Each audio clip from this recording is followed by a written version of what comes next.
اعوذ باللہ من الشیطان الرجیم بسم اللہ الرحمن الرحیم نحمده ونصلی علی رسولہ الکریم الحنین الکریم الرؤوف الرحیم بسم اللہ الرحمن الرحیم۔ السلام علیکم ورحمۃ اللہ وبرکاتہ۔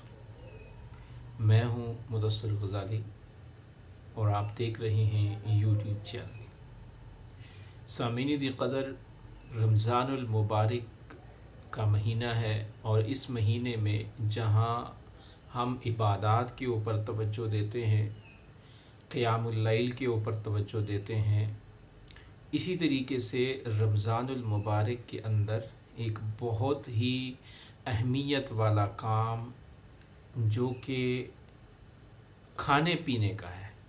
وہ بھی بڑی اہمیت کا حامل ہے شریعت میں۔ اور حضور نبی کریم علیہ السلام کی فرامین کی روشنی میں ہم سمجھنے کی کوشش کریں گے کہ سحری کے وقت اٹھنا اور سحری کھانا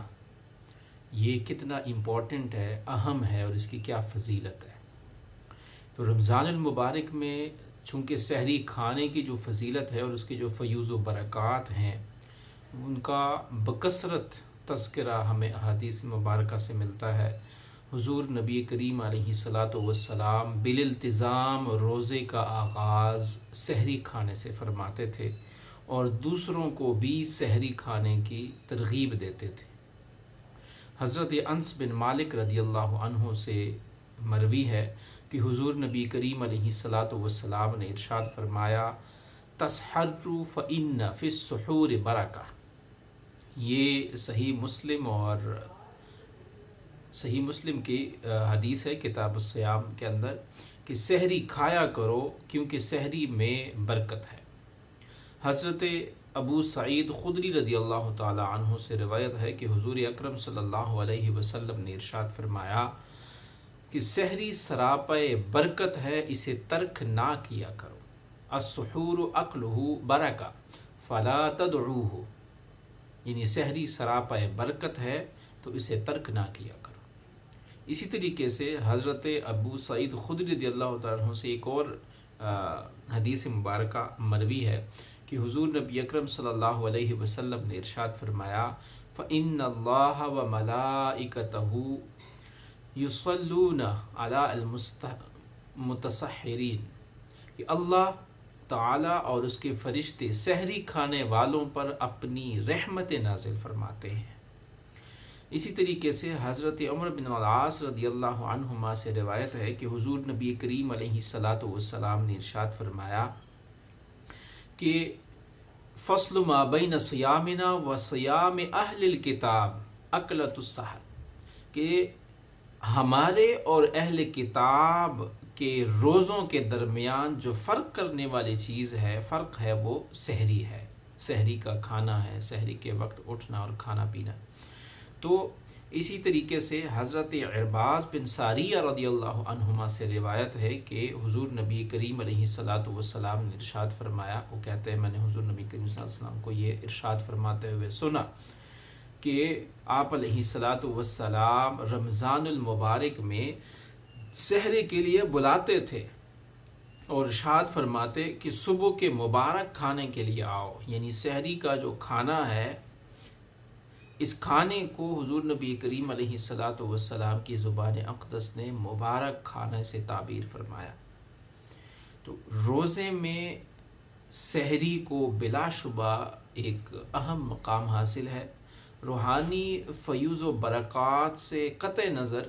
سحری کرنے سے دن میں روزے کی جو تقویت کا باعث ہوتی ہے،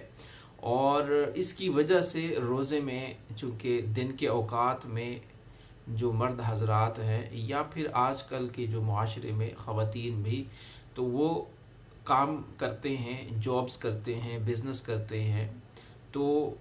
روزے میں کام کی طرف رغبت ملتی ہے۔ اگر آپ کا پیٹ بھرا ہوا ہے، آپ کے اندر انرجی موجود ہے،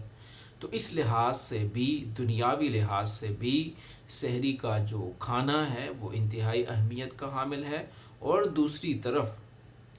جو اس کے جسمانی اثرات ہیں وہ بھی نمایاں ہیں، اور اس کا تیسرا پہلو کہ وہ جو ٹائم ہوتا ہے جس وقت رات کے آخری پہر میں اٹھ کر اللہ رب العزت کے دیے ہوئی نعمتوں سے لطف اندوز ہونا اور پھر اس کا شکر ادا کرنا، اس سے جو روحانی فیوز و برکات میسر آتے ہیں، اور اس ٹائم کے لیے جب انسان اٹھتا ہے